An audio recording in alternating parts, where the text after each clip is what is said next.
Hey there, Gracious Gang. It's Mike from thegraciousguest.org here with you for another episode of the Gracious Guest Show. And today we're doing something a little bit different, an in-studio interview. It's the first of its kind, and I'm really excited to share that with you. But before I get to that, just same stuff I always ask you guys every time. Really helps the channel grow a lot. Please make sure you subscribe to this channel, the Gracious Guest YouTube channel. Like this content, share this content far and wide with your friends, with your family, anyone you think might gather some kind of inspiration or some sort of insight from this, that this might be good to share with them. It'd be really handy, really help us out here. So I want to jump over to this interview with my brother, Matt Creavey. Matt is just a shade under 11 years younger than me, so it's a pretty, it used to be a big gap between us, but that's closing over time, obviously, as that 11 years means less and less. So, but Matt is just a really terrific and very interesting person. I know he's my brother, but I guarantee you this will be really an intriguing interview to you. Matt is sort of a jack of all trades. He is, among other things, a soldier in the Army Reserves. He's a chaplain assistant. He has his own handyman business that he's started recently, and he's just always up to something new and interesting and learning how to do things that I don't know how to do, quite frankly. So Matt has a tremendous insight into this particular thing we're going to talk about today, and basically, I get to that with him here in a little bit, but we're focusing on the Peshtigo Fire of 1871. And a quick little background on this is a terrible series, really, of fires that happened that night. It's the night of the famous Chicago fire, which claimed, I think, around 250 lives. It was a terrible, devastating fire. And that got a lot of attention at the time because that was a very sort of newsworthy item. It was very shocking. There's a lot of infrastructure around Chicago. You're more able to kind of cover that story. The news travels more quickly, perhaps, but not far away, basically on either side of Green Bay, there was a devastating fire that to this day is the most devastating fire in American history. 1.2 million acres were completely destroyed, and in one night, by the way. Actually, it's probably about 5 hours even. So it wasn't even a full night that this thing was going on. And it basically burned up the west side. I'm putting a map up here real quick. You can kind of see where we're at here. In Wisconsin, you have Green Bay on the sort of western end of Lake Michigan. And at the very southern base sort of Green Bay itself is the city of Green Bay. And then on either side of that, if you imagine basically the west side of Green Bay and about half or so of the east side of Green Bay, it's known as the Door Peninsula, you have this terrible, terrible fire that just consumes over 1 million acres of territory, and not to mention, and estimates they don't really know. I've seen everything from 1,400 to 2,500 lives. And it may be more than that, maybe we're not entirely sure because records were destroyed as well. The fire was so devastating, and we get into some of that here as far as we don't get super graphic, but there is a lot of just sort of really devastating kind of details that we go through as far as just how terrible this fire was. But the reason we're sharing this is not just to share the story of catastrophe, but Matt talks a little bit about how he is interested in these moments that happen in human history where you have such a terrible event, and really sort of tests people's mettle, tests their faith. There's this tremendous and terrible sometimes insight that we can get into what we're really like maybe in moments like that. But more importantly than that, we get to the heart of what our faith has to say about something like this, a deeper recognition of the fragility of our lives, that God, the mystery of why God allows such things to happen, and ultimately we get into a really good conversation about the importance of thinking about first things first and trying to put our lives in order to try to avoid behavior and to try to avoid living our lives in such a way that could put our souls in jeopardy, because we're not here forever. And so we get into some of these things among other themes along the way. It's a really interesting conversation, and I'm going to leave it as a bit of a surprise, but there is a tremendously interesting Marian aspect to this. Our Blessed Mother had a big role to play amidst this devastation, and that's a very interesting part of the story that hasn't really maybe been explored a whole lot, and that's something we wanted to get into. So, the Peshtigo Fire and Our Lady of Good Help with my brother Matt Creavey. Take a look. Matt, thanks so much for being my gracious guest today. Yeah, no problem, Mike. So yeah, I'm excited to talk about the Peshtigo Fire and Our Lady of Good Help. This is something I stumbled upon. There was a podcast I listened to about catastrophes, and I was talking to my wife about this one catastrophe, the Peshtigo Fire, and she mentioned in passing, isn't there an apparition, Our Lady of Good Help? And I started to look into that, and I found a lot on both subjects, but I haven't really seen anything that connects these two.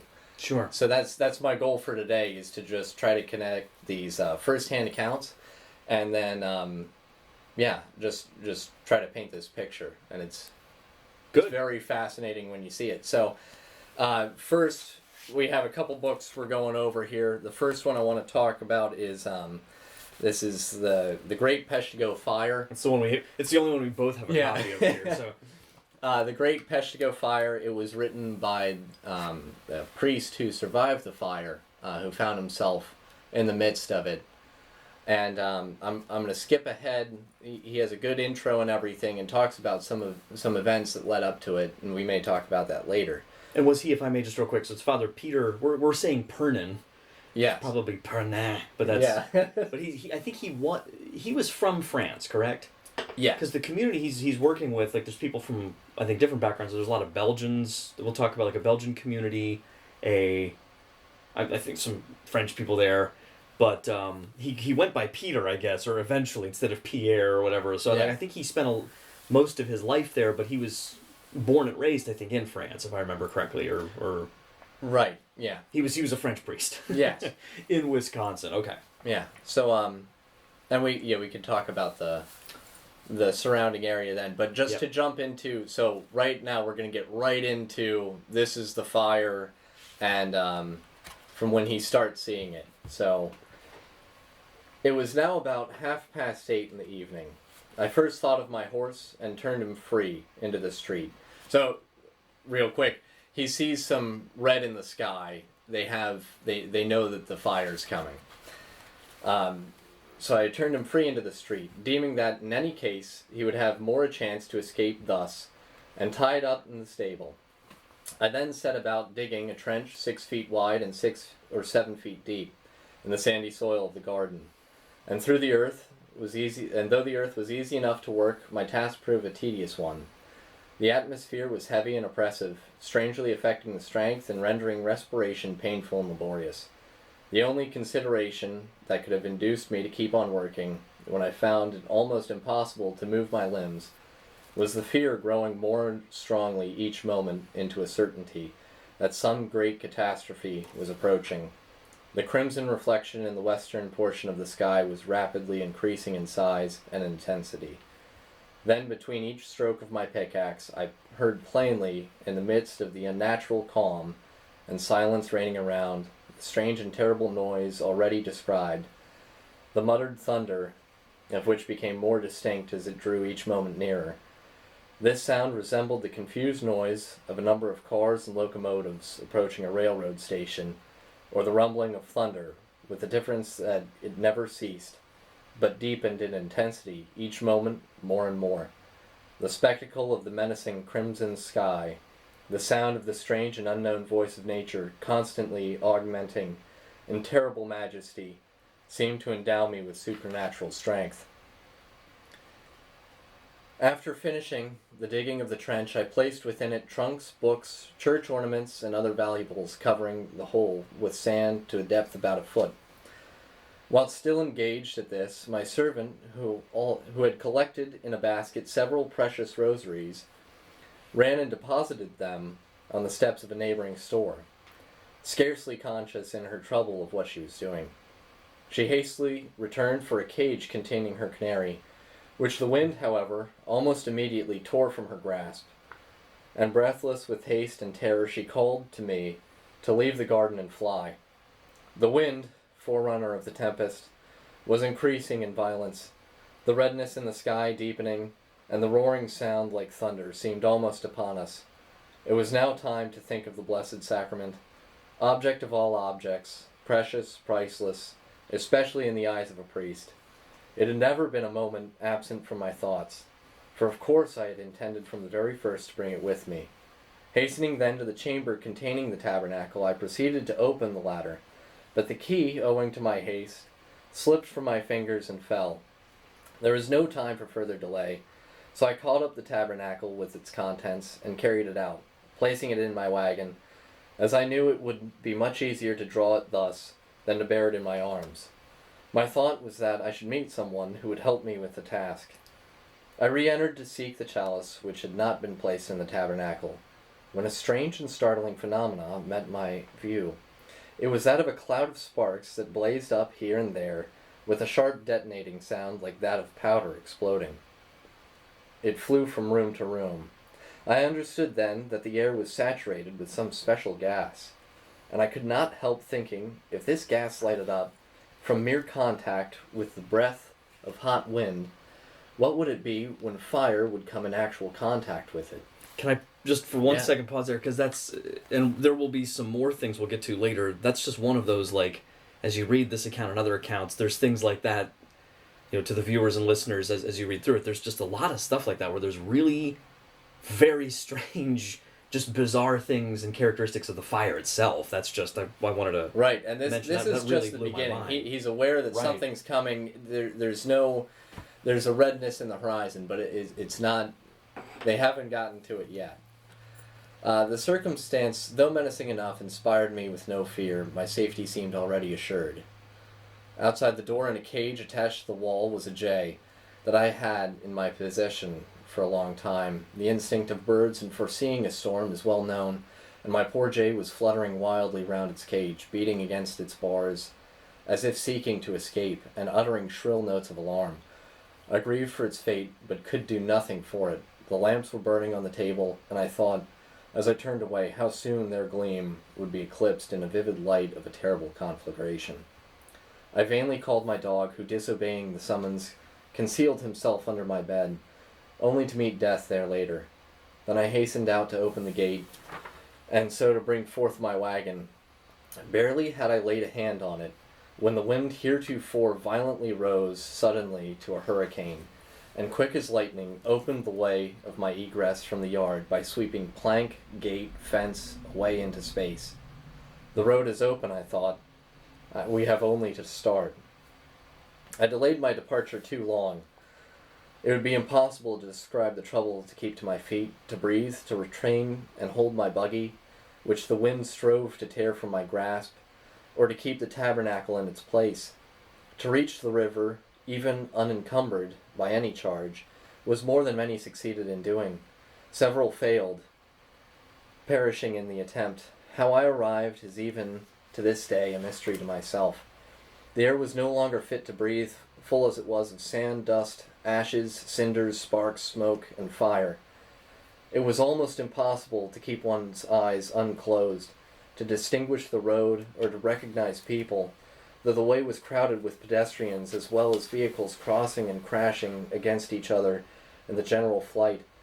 Some were hastening towards the river, others from it, whilst all were struggling alike in the grasp of the hurricane.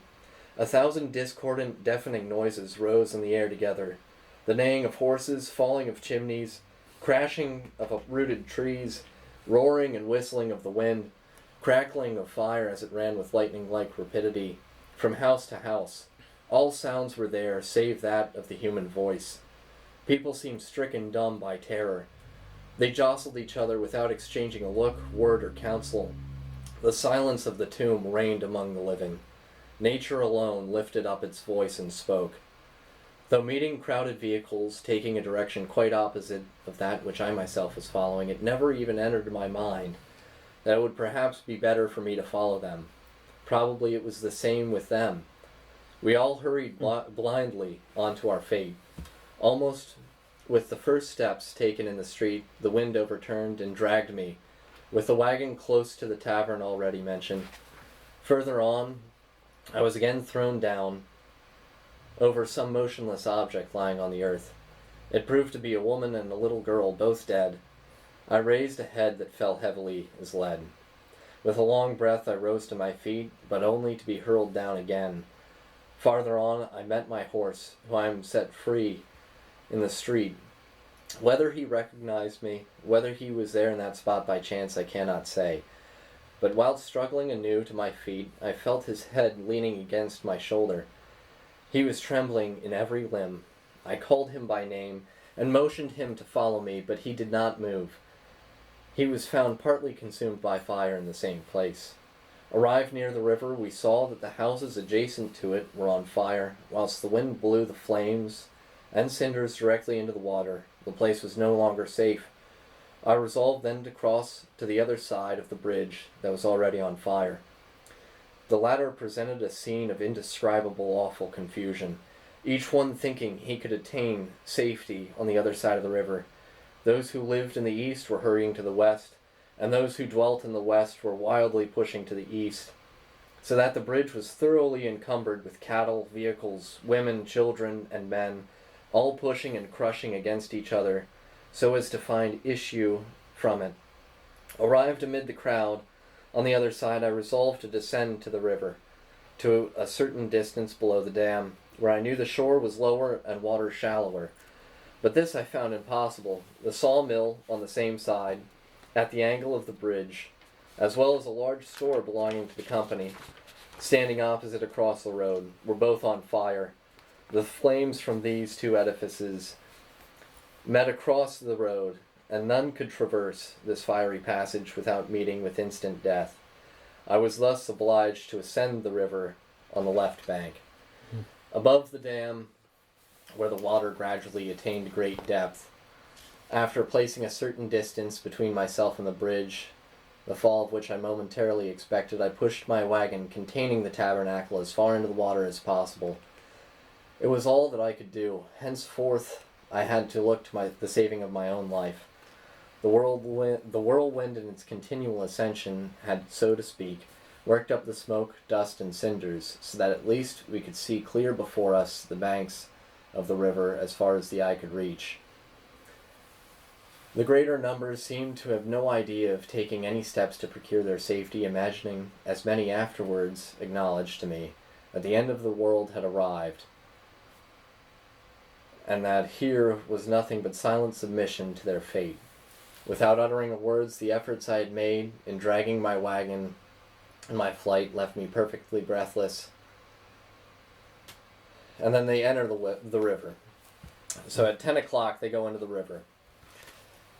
When doing so, I neither knew the length of time we would be obliged to remain there, nor what would ultimately happen to us.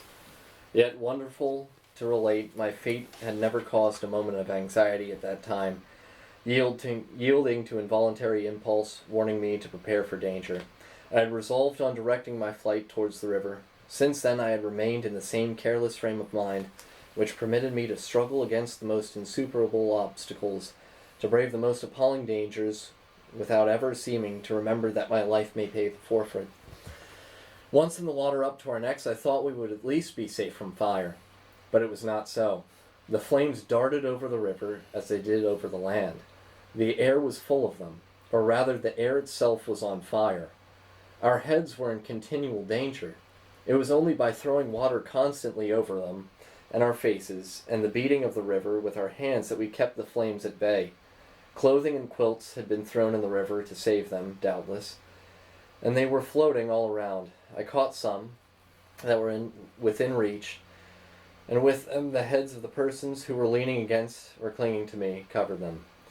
These wraps dried quickly in the furnace-like heat, and caught fire whenever we ceased sprinkling them. The terrible whirlwind that had burst over us at the moment I was leaving home had, with its continually revolving circle of opposing winds, cleared the atmosphere. The river was as brighter than by day, and the spectacle presented by these heads rising above the level of the water, some covered, some uncovered, the countless hands employed in beating of the waves, was singular and painful in the extreme. So free was I from the fear of anxiety that might naturally have been expected to reign in my mind at such a moment, that I actually perceived the ludicrous side of the scene at times, and smiled within myself at it. When turning my gaze from the river, I chanced to look up, either to the right or left. Before me or upwards, I saw nothing but flames. Houses, trees, and the air itself was on fire. Above my head, as far as the eye could reach into space, alas, too brilliantly lighted, I saw nothing but immense volumes of flames, covering the firmament, rolling one over the other with stormy violence, as we see masses of clouds driven wildly hither and thither by fierce power of the tempest. And then I'm going to skip ahead. And they're still in the river. The hour of deliverance from this prison of fire and water had not yet arrived. The struggle was not yet over. A lady who had remained beside me since we had first taken to the river, and who, like all the others, had remained silent till then, now asked me, "Father, do you not think this is the end of the world?" "I do not think so," was my reply. "But if other countries are burned as ours seems to have been, the end of the world, at least for us, must be at hand." After this, both relapsed into silence. So, that's well, and I was just thinking, like when you said about the blankets and clothes, think of like a towel. Like, we were just doing laundry the other day, or like we were at the shore last week, and doing laundry at the shore house. A lot of people staying there, the family, and wet towels, right? Soak, like, not even soaking wet. It's not like you drop the towel in the, like, even just a damp towel that's damp because you've used it and you're trying to dry it in the dryer, or one that you just washed and now it's thoroughly soaked, but like the spin cycle on the washing machine drains a lot of it out. So you pull it out. It's heavy. It's wet. If you threw that into a fire, right, in the like a roaring, like a Colorado ski lodge gigantic fireplace, like really hot blazing, how long would it would burn? It would dry out and burn, but not instantly if you stopped continuing to throw water on it. Like it's those kinds of things, and there's so many accounts of things like that from these stories. It's just astonishing. The heat, they talk about the heat just being like a blowtorch that, it's just indescribable, the amount of heat. Like, I don't know what temperature would cause a blanket to dry out and catch on fire. If you stop for a moment of actively throwing water on it. Yeah. Right. Jeez. And, it was very hot. And this fire moved very quickly. And, if I can skip to something in here. You have any questions, Mike? I was going to say, if for anyone watching on YouTube, would it be chemistry or physics? I'm trying to think of what math. If you're a chemist, or if you know the answer to that, by the way, and want to put it in in the YouTube comments, that might be helpful, because we're just, or if you know more about Peshtigo than we do, which there's plenty of people who do, like that would be just the numbers that it has to be in terms of heat, right? And like he said about, like I keep thinking about like you burn yourself on a candle. In fact, it's behind my head. I usually have this lit, and I do now, and I was almost wondering if that was like inappropriate considering the topic today. But truly, just even like you burn yourself a little bit on a little candle or something, or even if like our dad was cooking, it's happened before where like he puts the pan in the oven. If you've ever done this, and you pull your hand out, and your hand, like the really sensitive top of your hand, that skin touches the broiler or something, and how horrible that is. But even that, like, that's nothing compared to this. Like people being just incinerated. It's just it's horrifying. Right. Yeah, and so horrifying. The after effects of the fire. People were identified by if they had a watch or something, like a pocket watch, they'd be able to identify somebody, because all that was left was a pile of ashes. Right. Like there was one, they found one person because they saw a pocket knife. There was a few teeth left. Like everything that was left of this person could be held in the palm of your hand. Absolutely just turned into ashes.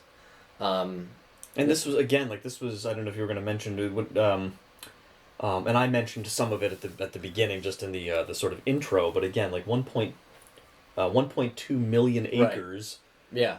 destroyed. So yeah, in one night. That's, you want to talk about the, like, comparison. Right. Yeah, the one night. So 1.2 million acres, and that's kind of hard to picture. But, you know, just to give you an idea, in 2017, the California wildfires burned up 1.5 million acres, and that was throughout the year. That was 9,000 fires over the course of a year, burned 1.5 like million 9,000 distinct fires as part of a greater fires. And, yeah, but this was one night, and it's basically from 8 o'clock at night to 3 o'clock in the morning. And the Father Pernin says somewhere that he found that only the only thing that stopped the fire was want of fuel. You know, nothing left to burn. Because when he came back, he noticed these holes in the earth. I was going to ask you about that. Right, and he's walking along with his cane, because he's injured after the fire, and he's walking along with his cane, he's looking at these holes and poking at them, and realizes that it's the tree roots. That the fire followed the tree roots Burned into the the root earth. sockets down under the ground. Right. Dried up wells. Right. Yeah. Yeah, that is just... Yeah, it was...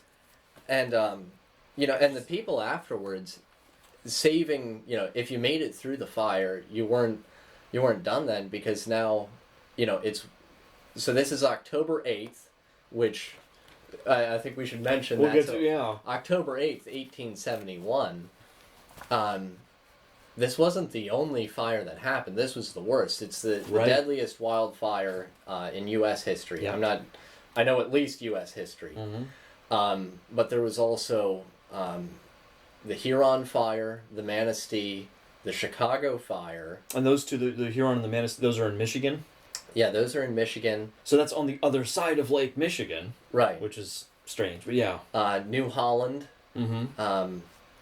And all of these burned the same day. The ones in Michigan, like they were fighting the fire a little bit earlier. Okay. Now it really took a turn later. I don't know the death toll on that, because I know the Chicago fire, not to downplay that one got a lot more press because it's more famous, but I think it was about, the best estimates I saw say about 1/10 of the people who were killed in the Peshtigo fire were killed in the Chicago. It was like Peshtigo was 10 times worse than Chicago in terms of death toll. Right. And way more territory. I saw numbers somewhere for the Michigan fires. Again, it's hard to tell because it was very rural. Mm-hmm. And they had like 500 deaths for those fires. Yeah. A lot of it's unknown because, like, you know, go ahead and do a census in the middle of the woods. Right. Yeah. Yeah. And this is right at the Civil War, and I don't know, like, you know, 1871, the fire's happening. And a timeline, you know, as far as why there were so many deaths, why, like, hey, you saw the horizon was red, like, why didn't you run away? Well, they had fires happening just a week before Peshtigo had put out a fire that came near the town. It wasn't an unknown occurrence. It was a timber town, so there's always... That's another thing that I've wondered about, is they had fires previously throughout the year. It was a very dry year. There was a lot of waste from the lumbering industry that was in the town. Actually, can I read just this paragraph? Yeah, go ahead. This he gets to this. He says, the year 1871 was, however, distinguished by its unusual dryness. This is from the intro. This was him. This is Father Pernin. Farmers had profited of the latter circumstance to enlarge their clearings, cutting down and burning the wood that stood in their way. Hundreds of laborers employed in the construction of a railroad had acted in like manner, availing themselves of both axe and fire to advance their work. Hunters and Indians scour these forests continually, especially in the autumn season, at which time they ascend the streams for trout fishing or disperse through the woods deer stalking.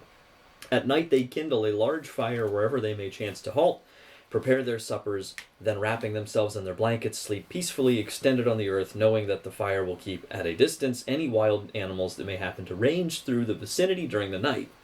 The ensuing morning they depart without taking the precaution of extinguishing the smoldering embers of the fire that has protected and warmed them. Farmers and others act in a similar manner. In this way, the woods, particularly in the fall, are gleaming everywhere with fires lighted by man, and which, fed on every side by dry leaves and branches, spread more or less. If fanned by a brisk gale of wind, they are liable to assume most formidable proportions. So, Yeah, so there were fires in the area. it didn't help. Whether that Right. probably had something to do Yeah. with the outbreak of it. Well, and yeah, something I wondered about is like, well, they're burning off. Like all the underbrush should be burned off, and there was Williamsonville. That was on the east side of the Green Bay. So Peshtigo, you probably have a map. Yeah, I had the map Okay. at the beginning. Yeah, So, and we've got it. but We've on got the it east here, side of too. the Green Bay, there's a place called Williamsville, I'll do this for a second. and East side of the Green Bay, west side of the Green Bay. Reference earlier in the video. yeah, Williamsonville is on the east side of the Green Bay, and Right. they were hit really hard too by it. I think only 17 out of, it was like 50 people that lived in the town, and 17 lived, and it was a small town, and they were really hit with it, but they tried to do a backfire, which I think I've seen it in like Little House on the Prairie or something. Right, where right. You move the fire ahead of the main to clear off land so that you're Right. safe. So when the main fire gets there, there's not it Right. can run out of fuel. Right, Yeah, it doesn't have the interesting. fuel. But they tried to do that, but they still they got hit worse than some of the surrounding areas of them. So it was just the fire. It had a mind of its own. It really. Some of the stories of the people who lived, it doesn't make any sense. There's a little girl who, her father, her mother died early, and so it was just the father watching these 4 children, and this girl who was like 4, in trying to escape from the fire, she was left at home, and this was in Peshtigo, and the girl stood outside of the house waiting for somebody to come back, and nobody ever did until the next day, and she survived. She waited outside of her house, for somebody to come and pick her up. And it's a really neat story because the father eventually, this family comes along like, who are you? And they can't find the father to take her to and find her family, so they take her to like the refugee camp that they had set up then, and the father eventually finds her. He never stops looking for his daughter. He loved her, and he comes back and sees that she's happy with this new family, and they end up adopting her. Oh, jeez. How long was it? Like years or something? It was a month. It was like a month after that he found her, and then he asked for another month to go rebuild his home, because after this fire there was nothing left. Right. I mean, there was. I mean, it was, and not really anything to build new things from. right. Well, and that was, if you survived the fire, okay, now go ahead and eat. Like, where are you going to get food? Yeah. Some people, they were able to pull up. Mouse. I'm sorry, real quick. There's Yeah, they were able to pull up, like, if they had a potato patch or something. Right. And the potatoes were cooked. So Underground. right. Jeez. Yeah, and drought. I mean, like there were people who died of thirst and hunger. Sure. Well, and actually, and if I may, can I? Yeah, There was one go other. ahead. I want to make sure we mention this because this was you already kind of described, obviously, just in his description of the. Well, real sea quick, of let me flame. just go over a timeline Oh, quick. please, yeah. Because No, sure. I was starting to say, that why didn't people run away? Right. Two things. They saw these things coming. They had an idea that there might be a fire. For one, the people who built this area, I mean, it was absolute rags to riches. There's a great description in. I'm sourcing a lot from Embers of October, and there's a great description in there of the immigrants who came here. Like, they would show up, they'd have like a gun and an axe, and them and their family would disappear into the woods. Right. And they would build a home and then start selling wood shingles at market, and then maybe buy a cow. Right. And like, I mean, absolute rags to riches. You know, nothing. Yeah. So they. This was a really booming timber area. Like there were fortunes being made. Not most people were rich, but you know there was opportunity there. The trees at the time in the area, you know, it doesn't look the same now, but they had, because everything's burned up. They had 6 foot diameter trees, diameter pine trees, like massive. Right. You know, everywhere you looked was forest. There was no lack of trees. Right. So that was the main cash crop. Yeah. So yeah, they didn't want to leave what they built. You know, what took them 20 years to build from nothing. Right. And you know, they had already seen stuff, and they prepared as best they could. Mm-hmm. You know, people would clear out around their house. They would clear acreage around their house so that their house wouldn't catch fire. But well, these were tough, rustic, people who lived off the land, that kind of thing. You know, and one as Phineas very resilient. It, you know, he said, you know, we prepared, and this is I'm paraphrasing, but this one guy, Phineas Eames, whose family, and he lost a lot of his family and his house and barn. And he says, who could prepare from fire from the sky? Because in his account, the first thing he sees that catches fire is the top of his house.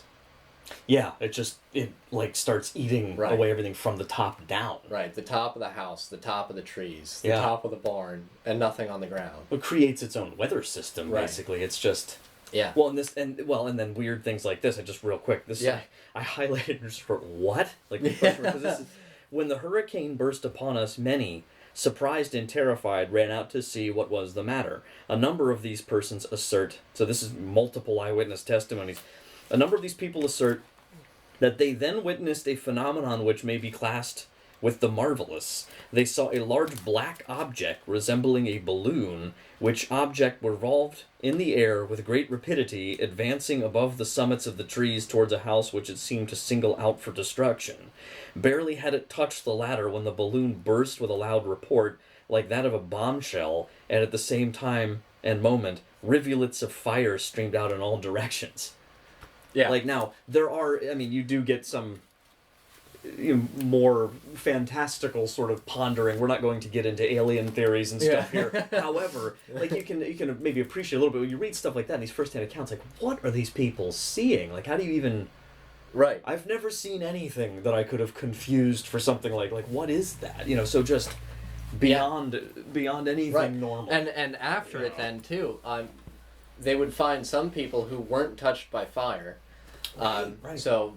You have a whole body, the person's dead probably from asphyxiation, but in their pocket then, they found coins melted together. There was a water hogshead that they used to fight the fire. They found that in a place, and they had a metal piece on the front of it. That was melted, but then the wood portion of it was untouched. Yeah. I'm like, what? How does that happen? There's a lot of... And are you going to... Now, I don't want to jump the gun here because I know we're going to... Go ahead. Another half of this here we're going to talk about. Because this brings in... Now, and it's not... we're not going to get superstitious, but... We're going to get a little stitious. But in all seriousness, though, we have the tabernacle we're going to go back to, and I'm sure, and this story of Adele, which, and forgive me, but I didn't double check the pronunciation. Is it, I heard Brise? I heard Brise, yeah. So, I've heard it as well. Do you want to tell us, we're going to back up a little bit? Is that okay, to 1859, or where do you want to go? Yeah, let's jump back to 1859. Yeah. So, just to close the book for now on the Peshtigo Fire, and you really should. You can actually get this book for free online from, I think it's the Wisconsin Library or something. You're gonna have all those links below, and the other book that you mentioned, I highly recommend reading that. Just the Father Pernan's account is just jaw-dropping. Well, and the way he writes too. Right. It's a very People harrowing. don't It's a write- page-turning. Yeah. Right. They don't write like that anymore. Yeah. A lot of times, but. And so now to jump back to 1859. So we were talking about the west side of the Green Bay in Peshigo, and now we're going to jump to the east side of the Green Bay on the Door Peninsula and Champion, Wisconsin. At the time, it was Robinsonville. Right. Okay. And this is just, I think they said about, I was reading, so it's like 16 miles, I think, just northeast or something like that. I had it written down here somewhere. Yeah, 16 miles northeast of downtown Green Bay proper. Okay. So it's very not, close. not really far, yeah, just up the Door Peninsula. So, and I'm going to start with the main thing here, and then we'll jump back to a little bit about who Adele Brise is.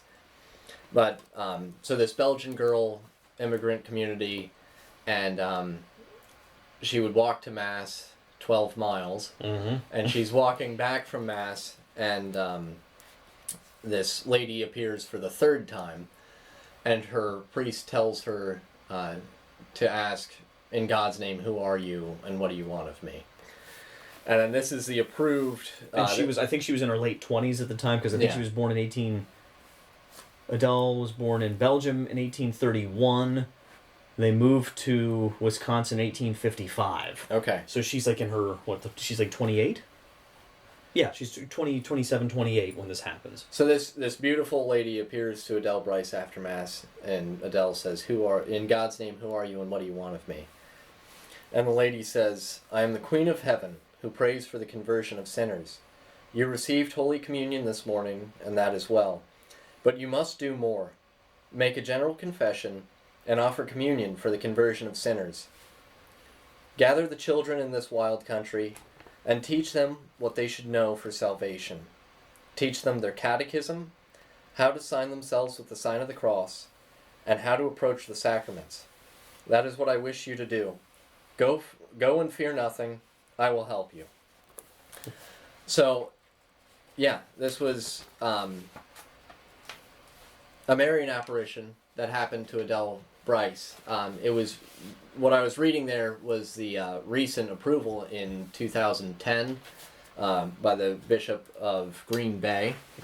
That's Bishop, he's currently still Bishop David Ricken. Okay. Of Green Bay. And yeah, December 8th, which is the Feast of the Immaculate Conception, appropriately enough, but approved December 8th, 2010 as the first officially approved Catholic hierarchical approved Marian apparition in the United States. So declared worthy of belief. You don't need to believe this, to be Catholic, but it seems legit. There's no issues with Catholic teaching. Yeah. And I mean, like, that's how I don't know how I never heard of that. That happened in 2010. Right. Like, that's big news. I missed the boat. Right? Yeah. And this, it was 150 years after. Just a shade under, I guess. Or no, that's about right. 151. Okay.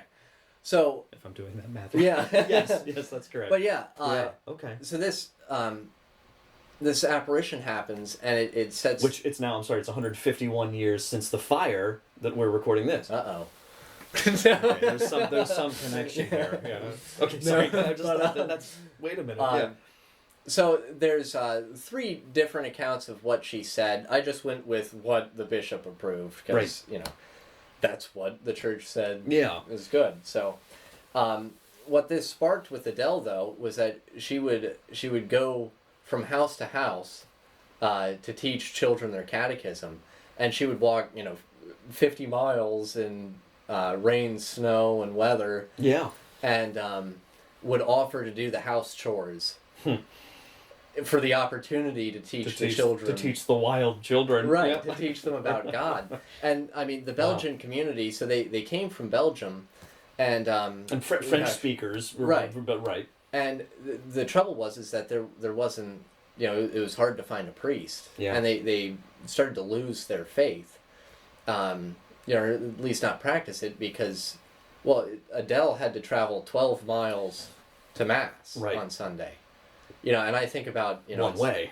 Right. It's hard enough to get up and go to Mass that's, 20 minutes away. Right. And, can you I mean, you've done 12-mile rock Well, I march. was just in going to the say, Army. because it That's- isn't a standard sort of walking pace. Is Right. it, what, 6 miles an hour or something like that? Well, I mean, that's a pretty... yeah, 4 miles an hour. Or, yeah, 6 is a little brisk even, so... So that's 3 hours. 3 hours to at walk. a brisk pace, to get to Mass. to get to Mass, and then you need to get home, and like, what are you gonna eat?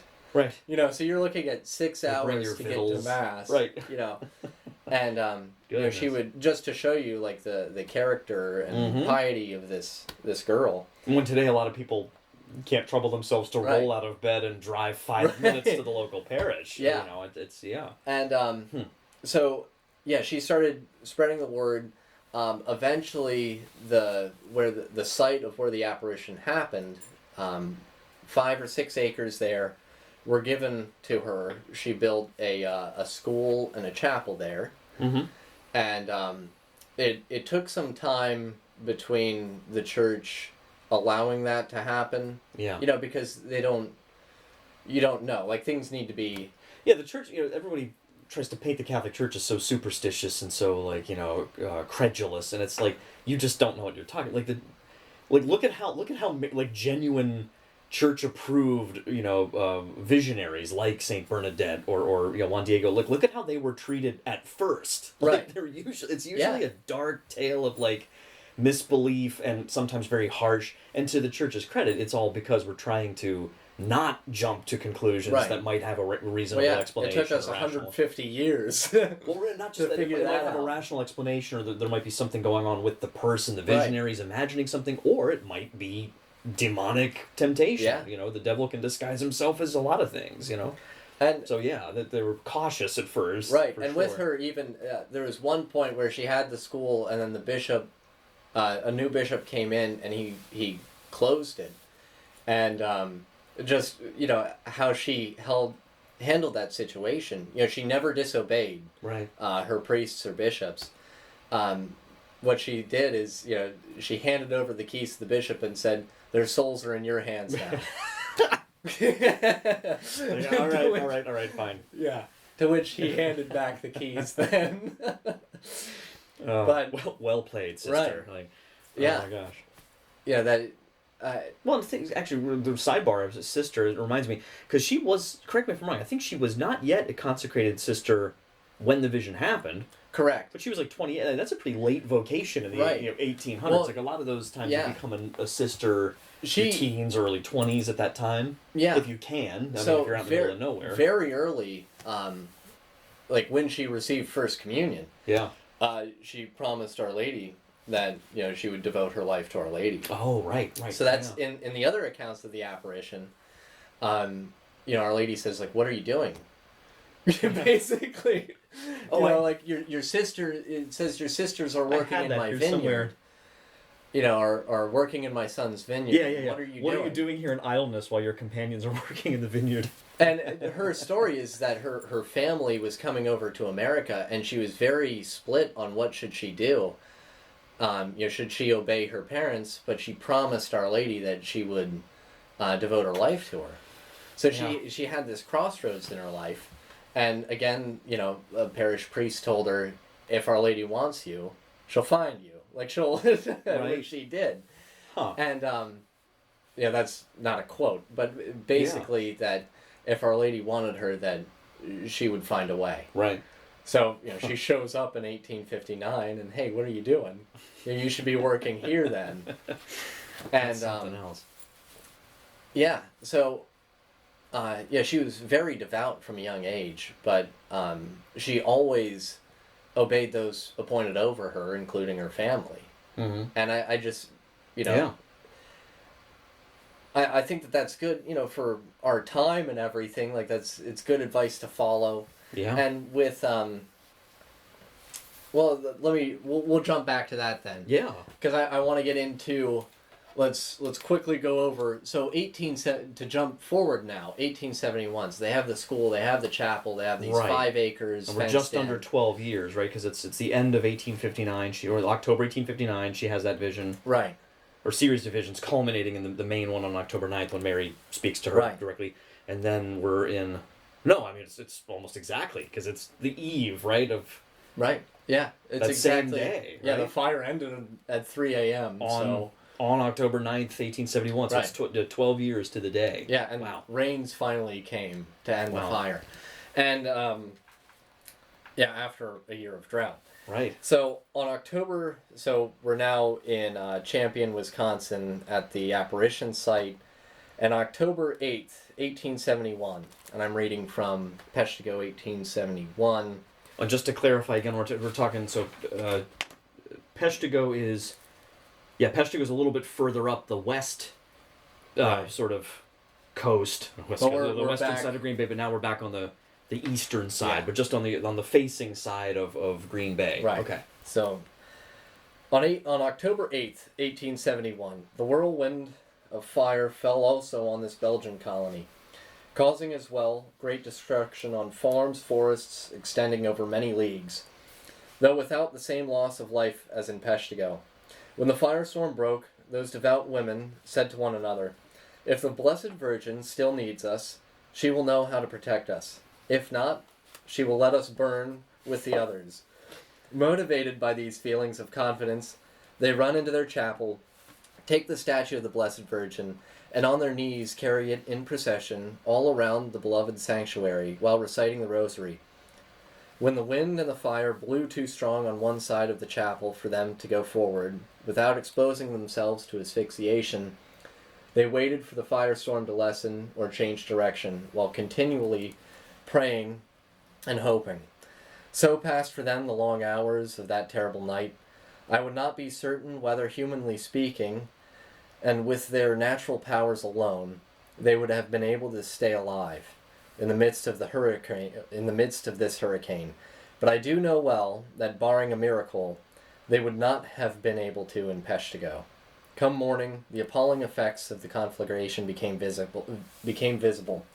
All the houses and fences in the neighborhood had been burned, every one except the school, the chapel, and the fence that encloses those 6 acres of land consecrated to the Blessed Virgin. This fence had been singed and damaged in many places, but as if the fire had known what it was doing, even as it proceeded to cut down or consume everything in its reach, so to speak, the fire had stopped right there, and the path that goes all around the property is not more than 8 or 10 feet wide. Mm. This place sanctified as it has been by contact with the Mother of God, looking like a verdant island in the midst of a sea of ashes. Jeez. And that's, so that was from Father Pernin. He talks about the finger of Mary. You know, he talks in Peshtigo of the finger of God is there. And, but yeah, so it was untouched. And he mentions that, there was an 8 to 10 foot wide pathway. But this fire was jumping rivers. Well, yeah. Like it's burning wet blankets floating on a river. Right. It's not, yeah. And, I mean, they weren't putting wet blankets. I mean, like, they weren't focused on fighting the fire. They were just praying. Right. And it stopped at the fence. You know, and back to Phineas Eames, who said that he prepared and fire descended from the sky. So they had this pathway, but that didn't make a difference anywhere else. Right. You know, it was very discerning when it came to that site. Right. And, you know, if it jumped a river, it could have jumped an 8 foot wide path. If it burned the whole area around and turned everything into ash around the site, Yeah. it could have easily turned that site into ash, but it didn't. Cooking subterranean potatoes, drying up wells, burning root Right. sockets. That's another thing. And so to touch base on some of the miracles that happened, we'll start with Our Lady of Good Help in that site. So it wasn't just the sisters at the convent there. You know, there were also people that fled there. Right, like local and villagers or farmers and stuff. Yeah, Yeah, with their livestock, I think. Right. Right. Yeah, They would bring their cows and livestock. The animals and people who were there were the only ones that survived. Right. You know, all the other cattle were burned up. And their well didn't dry up. Their There's well, water in it. Yeah, their well had enough water for everyone there, but the wells in the surrounding area all dried up from the fire. Yeah. So it was just it's not a declared miracle, but Right. I think it's pretty miraculous. Wow. And then to jump back to Peshtigo with Father Pernin, so he took his tabernacle, right, and he threw it into the river before he entered with all of his belongings, and it landed on like some timber that was in the river, because they would float logs down the river, and the area around his tabernacle when he found it was scorched. Everything was scorched around his tabernacle. Right. But it still had its glisten to it, and when he opened the door, water nor fire had entered it. Yeah, that the Eucharist was still intact. Yeah. Everything inside the tabernacle was safe, and there was like this circle around the tabernacle that it was, kept pristine. Wow. And untouched by fire or water. And that's to say, the logs in the river, they would burn to the water line. Yeah. Like half a log underwater. yeah. Jeez. This was, and then I remember when he went back and found his stuff, I remember I was looking that up, because he had that trench he dug, right? It was like a 6 foot wide and 7 foot deep, which I'm like, that's pretty big. He where is it here? He found a shovel which he had employed in digging the trench. There still lay half the handle burned off, the rest in good order. So he used it again to dig up. He dug up what he had buried, some other things. My linen. This was interesting. My linen appeared at the first glance to be in a state of perfect preservation, having kept even its whiteness, with the exception of the pleats, which were somewhat discolored. But on touching it, it fell to pieces as if the substance had been consumed by some slow, peculiar process or traversed by electricity. That was strange. Right. There's so many... Calcinated melted crystal. Right. The crucifix. So some of the stuff back at his house were destroyed. There's like so much... Right. The stuff he buried, the stuff that he tried to save, by his own means, effort. Right. Even the earth, burying it and protecting it didn't do anything. 7 feet under the ground. Right. Yeah. Yeah, with a foot of sand over it. I just baked it. And, there's so many neat stories. Embers of October has been, because it's just story after story, different accounts. Like, it gives you an idea of the area beforehand. And just to, let me find this story here. Sure, please. I want to read about Mrs. Neverman. And I think that we can tie this into about, why. We can start talking about why a little bit. So this is in the Sugar Bush, which is north of Peshigo, northwest. On another sugar bush farm owned by a family named Neverman, the husband was not at home when the fire approached. Alone with 2 small children, Mrs. Neverman fought down the panic. One youngster was a toddler. The other baby, Mrs. Neverman, one youngster was a toddler, the other a baby. Her first impulse was to grab them in her arms and run, but she remembered that she and her husband had agreed that if fire threatened the house, she would take 2 pails of water with her when she fled into a nearby plowed field. And it sounded simple enough. Now it seemed obvious that she could not manage the pails and the children. She stood there in the kitchen of the doomed cabin, forcing herself to remain calm enough to think. The older child could cling to her, but what if he lost his grip on her skirt and fell or wandered off into the smoke? She grasped the length of rope and knelt down. "Get on my back," she ordered. The toddler obeyed. She put the loop of rope around their bodies and tied it tight. That took care of the one child. Perhaps 1 bucket would be enough, leaving her a hand free for the baby. No, Neverman had insisted that she would need 2. Hurrying for the fire was getting close. She put the baby in a blanket and tied it around him securely. She picked up a filled pail in each hand. She grasped the blanket in her teeth.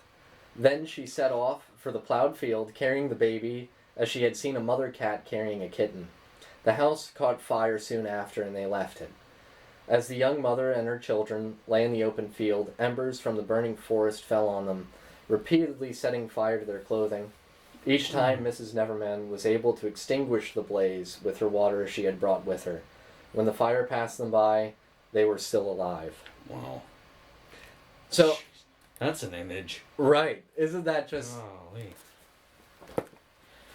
Just wild. Wow. I mean, there's so many accounts like that of, just the people who managed to make it out of this alive. Yeah. And, people would jump into wells. Well, that was like a 50-50 chance, because a lot of times the wells would trap gas and smoke, and you would die in there. It's so terrifying, the idea, because you don't know what you Right. would do.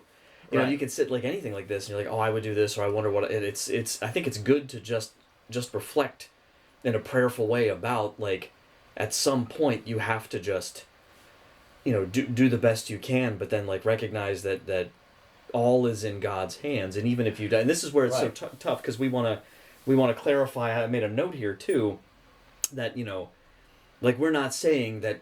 It's not like God is sitting in heaven and he's like, oh, there's sinners down there and I'm going to burn them to death. That's not how it works. God is providential. God knows all. He's omniscient. He knows everything that will befall us just by nature of living in the fallen world, Yeah.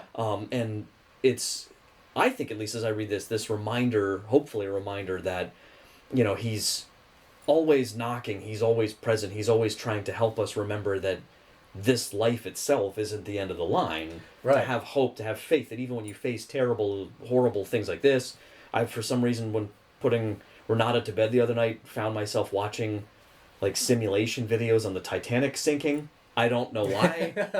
And I'm just watching, why would I do that? It's just I don't know. There's something about these tragedies where it's like how could that ever happen? Why would God let that happen? It's that enduring question of suffering, but it's I think there's always there's not an answer necessarily to it. Oh, well, because of this, but there is this Right. recognition that this isn't the end. Yeah, and to that jump we have to to- get our souls right.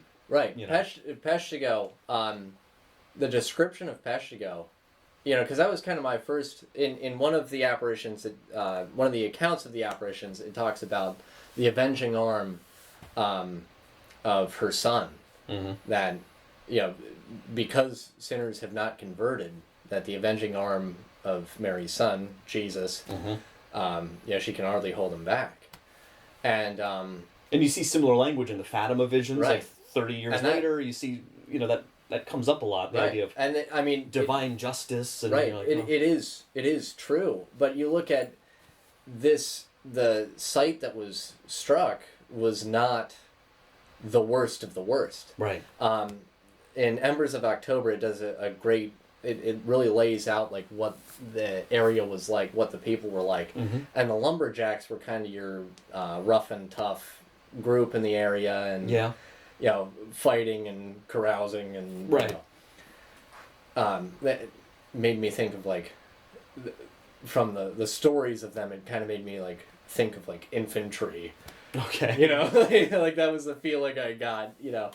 And if you've ever worked with them, they rough around the edges. Mm-hmm. And so that was there, but Peshtigo was more of a farming settlement. They had the sawmill and factories and stuff. Everybody had jobs and families that they were taking care of.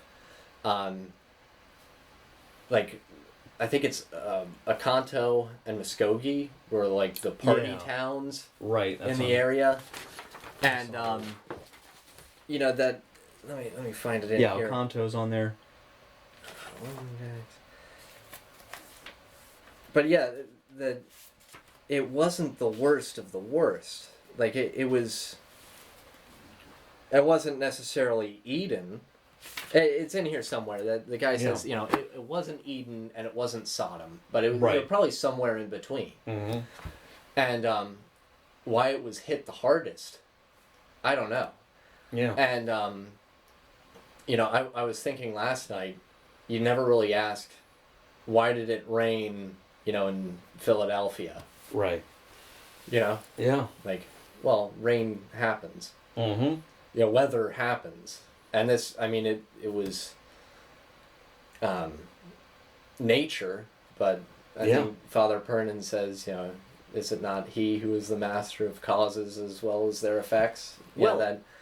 And the whole ask not for whom the bell tolls thing, because he Right. talks earlier about some carousing and fighting that was going on across the street at the tavern. They had got a whole new group of guys that came in, and that none of them survived. And it's not so much, when I was reading it, it was not so much the these guys were committing these particular sins, and then therefore God killed them for it. It's more, I read it more as a reflection of look, you do not know when your number is up. Right. Why waste your time getting in brawls with people in the street? You should be constantly aware every day of how we're thinking and behaving. And I think for our time especially, there's this, we're always sort of kicking the can down the road. I think sinful humans do that anyway, kicking the can down the road of looking at how's your soul. Right. But it's even worse, I think, now, because it's we're starting to trick ourselves in some ways with certain scientific and genetic research and stuff, we're going to live forever. It's no, you are not. Even if scientists extend the average human lifetime, to 500 years, 1,000 years, imagine as much as you want. We will die. It's not ever going to be stoppable, theologically speaking. You are not in this mode of living forever, and the way you live matters. Yeah. For your eternal... and that's something to think about, at least. Yeah, I think there is a certain, are you listening? Because the guys who are drinking and carousing, at the tavern, Father Pernin wasn't set to fly to the river, right? Until he for some reason had a change in thought that I need to get to the river and spend as little time saving my effects, right? And, I think that was probably his guardian angel. That's what I was thinking, a little, spiritual boost. And, if you're drinking and carousing, you're not listening to your guardian angel. Right. And so everybody's guardian angel's doing the same thing for everyone at every moment. The little kids, the grown-ups, everybody. It's not like God's treating Father Pernin specially and to hell with those guys, that they're not listening. He's more in tune with listening to what God is trying to tell him, I hate to use this example, but even outside, my daughters, now they're different ages, but Noelle, just their personalities are very different, and I hate to cast Renata in a dark light, but they're just very different, and she tends to be a little more adventurous and ignoring of her parents. So if Renata and Noelle are both running towards the street, and I say, "Girls, stop," probably Noelle will stop, not because she's better than Renata, but because she's a little more inclined to when I do that, to maybe, there might be something wrong. Renata's adventure! It's just so I have to have a different... Right. So, but if my wife and I are both calling to both of them, one's maybe going to listen, one's maybe not, and it's no different with us and our guardian angels and God himself. He doesn't love anybody more than anybody else, Right. And I don't... With this whole... I feel like there's so many... connections with this and today, how can you connect a fire, that's ravaging the land to today? I mean, well, you look at all the scary stuff going on. There's Russia and Ukraine. There's just the state of politics. There's violence and fracture. All of this inflation. And it's scary and worrisome. And what do you do? And I think what I've found in my own life, and I'd like to try to pass this on to others, that's really the main reason of why I'm doing this, why I wanted to do this with you, Mike, is that what Our Lady of Good Help says, who survived the fire the best? That their 6 acres were saved, and, it was the ones who were teaching the catechism, how to sign themselves with the sign of the cross, and how to approach the sacraments. Putting first things first, as C.S. Lewis would say, and then all the second things will be where they're supposed to be. Because that's the best preparedness. Yeah. To worry about your salvation first. Yeah. Because, as you were saying earlier, death will come. Whether it's a firestorm or You get hit with a bus.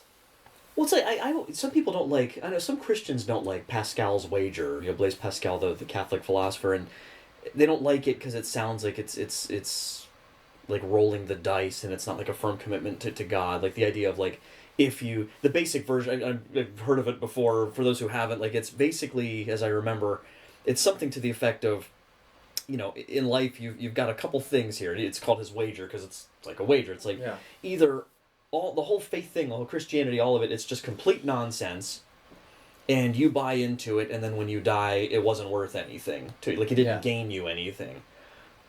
He's like, okay. He goes, or it's all true, every word of it, and you don't believe it, and you don't live by it, and then you miss out on it because you didn't take it seriously, and then you lose everything. And he's like, he basically argues that, look, if it's all true and you wager everything on it, you don't lose anything. You gain everything. If it's all false and you weigh everything on it, you don't lose any more than... So his argument is like, why not at least make the attempt to believe or to be open to it at least? Like live as if it's true. It doesn't do you... It doesn't hurt anything. Like, it'll make you happier. It'll make you more focused. It'll make you more at peace. It'll tend to make you more aware. And so maybe that's a little something too, where it's like, listeners, viewers, if you're not so sure... What do you lose by living as if today's your last day? Like taking seriously your, how forgiving you are to other people and what you're focused on in life and what you're prioritizing, Yeah, and that, I mean, each day is a gift, that you really, we don't deserve any of this, There's, the question is not, why did the fire hurt them, but it's, why did any survive? Why are any of us here? That's your existence itself is completely superfluous and just grace. Right. Like, you don't have to exist. Right. Like the fact that you do is a gift. At all, And who's given the gift? That's the question. Right. Like, think about that. Yeah, I think really but the teaching of the catechism, how to sign yourself with the sign of the cross, and how to approach the sacraments. At first I read those and I was like, oh, okay. But then when you start thinking about that, it's the sacraments plural. Mm-hmm. And because all I was thinking about was the Eucharist. Right. Like, how do you walk up to the Eucharist? Right. No, how are you going into confirmation? Yeah. What's your disposition towards baptism? Right. Or being a godparent at a baptism, or Yeah, or... there's so many layers to that. Yeah. I haven't really thought too much about the sign of the cross, but I mean that's in there. Why is that in there? There has, it's the focal point of the whole thing. It's the crux, right? Literally right. of history. Yeah, and placing that on ourselves individually, before each meal with everything we do. I was thinking, think of it like a crosshair. Like I look down a scope at everything in life, and there's always a cross on it. So how does that relate to? But a constant reminder of salvation. Right. And that's teaching them what they need. Even for the salvation. worst suffering of all. Right. Is not meaningless, and even the people who faced horrible, how could God let that happen to little kids? That's not an easy question to answer. The point is, if you immediately assume it's meaningless, you're shutting the door to the possibility of finding meaning in it. Right. I don't know what the meaning is. I read some of those stories. I'm crying as I read it, and I'm filled with just anger and upsetness. Sure, join the club. We're not wishy-washy, just like, oh yeah, no, but it's like you make it impossible for yourself to ever find meaning in it if you just shut the door at the outset. Yeah, and I said some of it, but I did skip over some of the stuff. It wasn't a pretty picture. People thought it was Judgment Day. There's one guy who he climbed the bridge that was on fire. Yeah. Everybody's on the bridge and trying to get to the either side. Well, he climbed up on top because he was sure it was Judgment Day, so he wanted to see the events. The white horse and stuff. Right, yeah, he was waiting for the white horse and for Gabriel to blow his trumpet. Well, yeah, it's like, I can't blame him. Right. Yeah, and and the thing is that this stuff does happen. And that's That's something I've been finding. Like I was, talking about the podcast that I like to listen to about catastrophe. Like, and I'm not afraid mentioning it. We'll put it on there. It's Cosmographia, right? It's in some interesting stuff. We don't. Yeah, it's not Catholic. Yeah, it's not necessarily Christian some either. Stranger conclusions sometimes, Right. but really neat details. Yeah, but yeah, he does. I mean, he talks about some stuff, things that did happen that are like scientifically proven. Right. I think they're very rational in how they approach a lot. Yeah. Yeah, just to touch quickly on, the readings on Sunday were about Sodom and Gomorrah. That happened.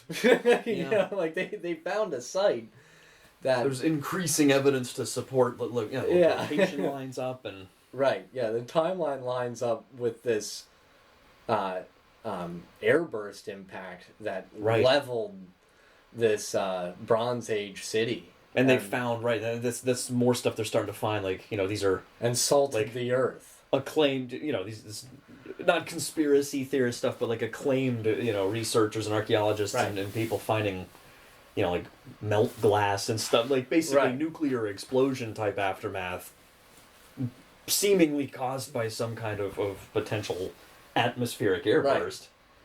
But which happens. I mean, it's like Tunguska and that kind of stuff. Yeah. There's some really neat stuff that has happened in nature, and this is one of them. It's tragic, and but yeah, how do we prepare not just for catastrophe? Because you're gonna start ordering food and everything and stocking up, which but you're fooling yourself if you think that's going to be that's not going to save you. It won't last forever. Right. Yeah, something's going to get you eventually. Right.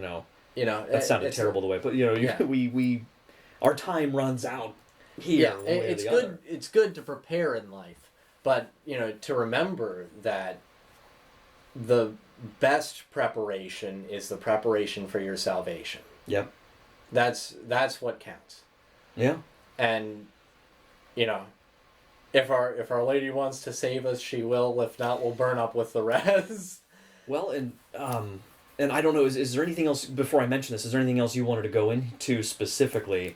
Because there's a really good quote.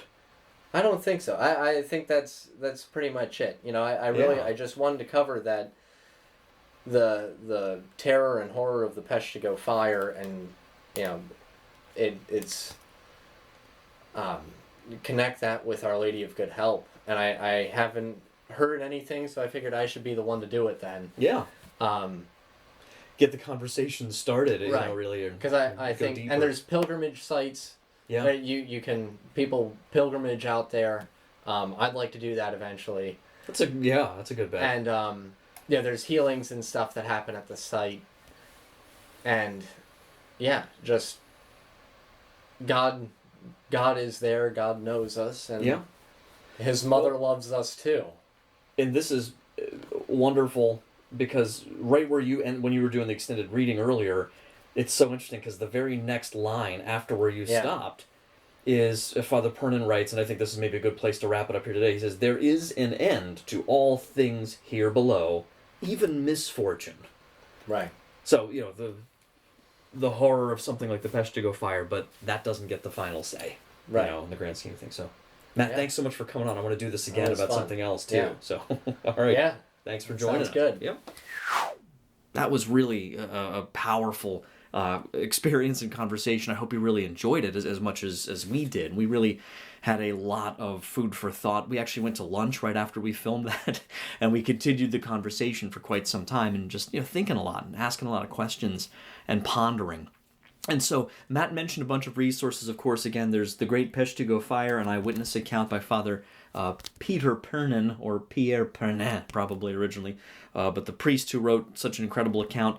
I'll have the link for that and for everything else below. Matt mentioned the book. I don't have it with me. He just left. I'm sorry. But that Embers book, which the full title's escaping me. But just again, look below in the show notes here, whether you're watching on YouTube or listening to the podcast. I'll have that all down there for you. And then I had a couple articles as well. Just there was an overview about Sister Adele and the fire and the apparition as well, all in a very short little article from the championshrine.org, which is where that Marian shrine is located. Again, just about 16 miles or so up the Dore Peninsula to the northeast of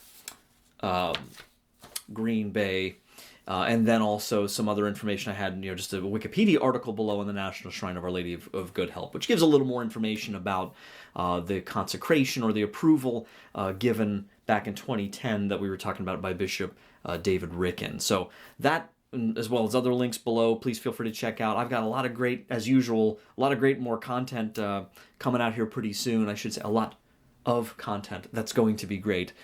Continuing to roll out here on The Gracious Guest, and look forward to more stuff about the Shroud of Turin, which is, of course, always very popular. I've got a film review coming up that's very special. That'll be the next thing that comes out. So stay tuned to The Gracious Guest show. Thank you for stopping by, and until next time, don't forget to wonder. Take care.